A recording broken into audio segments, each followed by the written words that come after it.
29ویں شعبان یا رمضان کو مطلع صاف نہیں تھا تو کوئی گواہی لے کر آیا تو کیا اس کی گواہی کا اعتبار کیا جائے گا یا نہیں کیا جائے گا؟ اور اگر مطلع صاف ہے تو کتنے لوگوں کی گواہی کا اعتبار کیا جائے گا؟ تو سارا بیان اس ویڈیو میں ہوگا۔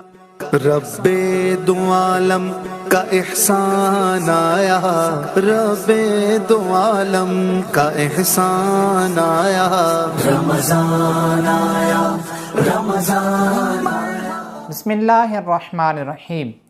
ناظرین، 29ویں شعبان کو مطلع صاف نہیں تھا اور اس کے بعد کوئی گواہی لے کر آ گیا تو احناف کے نزدیک ایک عادل شخص کی گواہی قبول کی جائے گی، اور اسی طرح 29ویں رمضان کو مطلع صاف نہیں تھا، اس کے بعد چاند نظر آ گیا تو 2 شخصوں کی گواہی قبول کی جائے گی، اور اگر مطلع صاف ہو تو ایک بڑی جماعت کی گواہی قبول کی جائے گی۔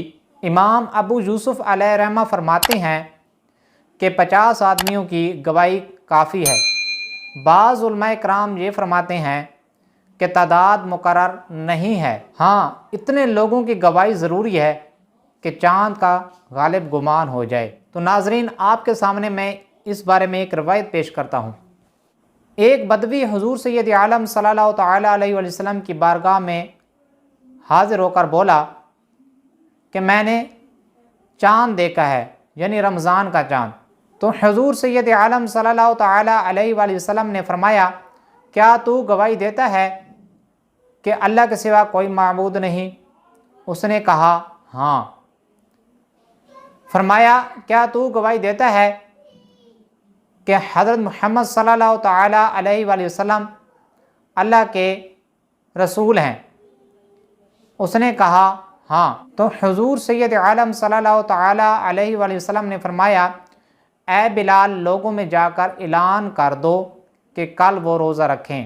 یہ جو دیہاتی آیا تھا، نہ ہی اس نے گواہی کے الفاظ استعمال کیے اور نہ ہی اس نے گواہ پیش کیا، تو اس سے یہ معلوم ہوا کہ رمضان کے چاند کے بارے میں ایک کی خبر کا بھی اعتبار کر لیا جائے گا۔ حضور سید عالم صلی اللہ تعالیٰ علیہ وآلہ وسلم نے 2 اقرار کرائے، ایک یہ کہ اللہ کے سوا کوئی معبود نہیں، اور دوسرا یہ کہ محمد صلی اللہ تعالی وسلم اللہ کے رسول ہیں۔ اس حدیث سے یہ بھی معلوم ہوا کہ رمضان کے چاند کے بارے میں مسلمان کی خبر معتبر ہے، نہ کہ کافر کی خبر معتبر ہے۔ ناظرین، ایک اور روایت سنتے ہیں۔ عن ابن عمر قال ترى الناس هلالا فأخبرت رسول اللہ صلی اللہ تعالی علیہ وآلہ وسلم انی رأیته فصام وآمر الناس بصیامہ۔